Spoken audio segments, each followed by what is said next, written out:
Hi everyone, Brian here from Sen Nutrition. This is our new Sen Nutrition YouTube channel, and you probably heard my voice from the Sen Nutrition podcast series with Peter, but here I am on video and hopefully that camera doesn't crack. So let's get straight into it. Today we're going to profile Tanya Kraus, who is a trainer in the up and coming Race to Ranch series brought to you by the Cowgirls Gathering, which is going to be held in October this year.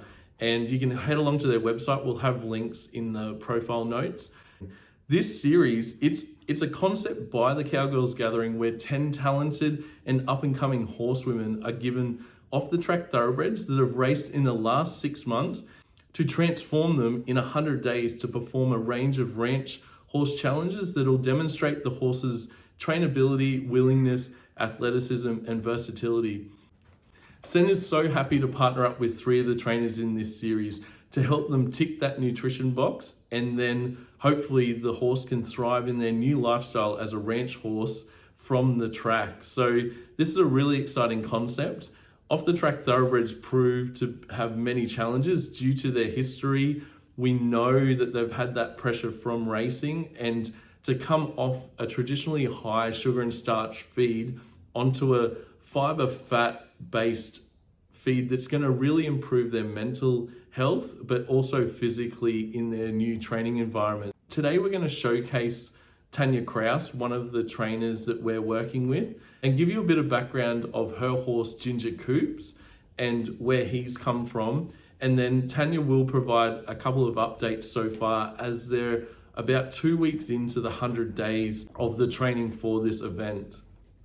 So let's start off with profiling Tanya's horse, Ginger Coops. So how did he get this name? Tanya has another horse who is called Cooper. So they couldn't have 2 Coopers on the farm. And being a chestnut gelding, and his name was Lunch with Coops, they've decided to call him Ginger Coops, which is a really cool name, I reckon. So as we said, he's a 4-year-old chestnut gelding by Real Saga. It's a Queensland stallion out of a Swazi mare, Cooper's Girl. And Swazis are typically chestnut, so I think he's channeled his mum in that sense. Lunch with Coops actually won a race. So he had 10 starts on the track. He had 3 different trainers. And we're going to take a look at the replay of his race.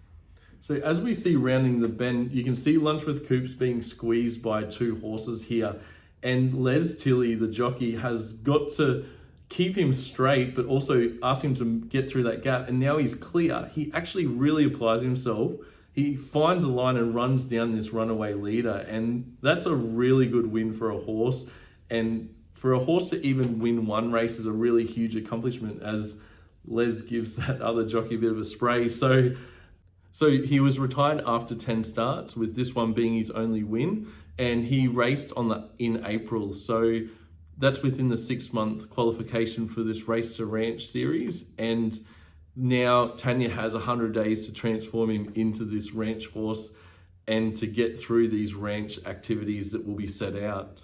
And so hopefully, as a transition from a racehorse to ranch horse, he has that ability to adapt. He's going to need the ability to adapt when he's in Tanya's care, because with her environment, she's always traveling. And the stress of traveling and that hindgut environment can really take its toll. So we do have a whole profile that from the foundation up that is helpful for this hindgut health environment to keep it strong. Then you'll see Ginger Coops' response and we adjust accordingly. So at Sen, we're here to help that nutrient profile. We're trying to improve it according to their physiology, and then hopefully that will come through where they'll thrive from the inside out. And then their ability will be reached off the track and into his new lifestyle. So a bit about Tanya Kraus. So she is a full-time horsemanship clinician who travels Australia-wide, but also worldwide when there's no lockdown. And she's based in New South Wales. She's on the road a lot. So Ginger Coops has his work cut out for him, because she's going to be on the road. He has to adapt to this new lifestyle. So this is the latest update on him from Tanya, and this will give you a nice overview of her setup and what her aims are to do with him in the coming weeks and months. Like I say, being in groups all the time and seeing different horses, the pressure of being the demonstration horse. So I'm using him to demonstrate techniques and things like that. So he's certainly like learning on the road, if you like. But that's basically what I've been doing with him, is teaching with him at my clinics. And then when we're here at home, I just have been working on basic stuff, the foundation exercises, can you move off my leg? Can you bend? Can you be soft in my hand? Can you, starting to teach the turn on the haunches, basically all of my foundation training, that's all I'm doing with him at the moment. So we're really happy to partner up with Tanya Kraus for this journey of Ginger Coops. So with nutrition, we're going to try and get that hindgut into the most optimal state and to feed according to that physiology and to help that thrive, because the stress of traveling and the stress of workload can upset that microbiome. And if you can keep that in a nice strong state with nice fiber sources, not overloading the sugar and starch, you're going to have a happy and healthier horse that's going to be more willing to try in his training and then hopefully be more mentally prepared for the task at hand. I've got Sen Nutrition behind me. Brian has been helping me out with Ginger Coops' diet. And he wanted to know everything about him. What's his pasture like? What's his paddock like? What's his weight? What's his workload? What's his traveling? I got blood tests done on him when I got his teeth done. So I sent the bloods through and we've worked out a special diet. So that is absolutely amazing support to have. Premium products and that's going to take us all the way through the competition. So that's really cool.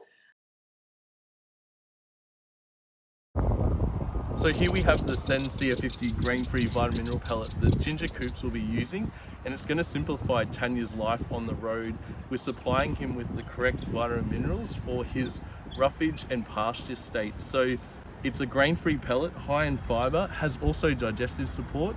We're going to really help tick that nutrition box so Tanya can concentrate on the training. We're just going to try and improve that nutrient profile, and Sen CF50 is going to really do that and hit more targets for the body systems to draw on the vitamin mineral profile. So if you got an off the track thoroughbred at home or you're looking at getting one, this is one of the best products and most popular ones on the market in Australia that is widely used successfully to hit your vitamin mineral profile for your horse. Something I often get asked is, is it like Western? Is it like Western pleasure? And it's not like Western pleasure at all. It's not. It's for a working horse. You're wanting to see these obstacles and things being done in a way that's to demonstrate, swiftness, ease of maneuverability, and something that's done easily and done in a good amount of time. These are working horses. You got lots of jobs to do on a ranch. You can't take 10 minutes to open a gate or 10 minutes to cross a bridge or anything like that. So you want that biomechanically correct carriage in the horse as well. Obviously we know what a racehorse is, most of us know, and a lot of people say, okay, well, what's a ranch horse? So here in Australia, we don't call them ranches particularly.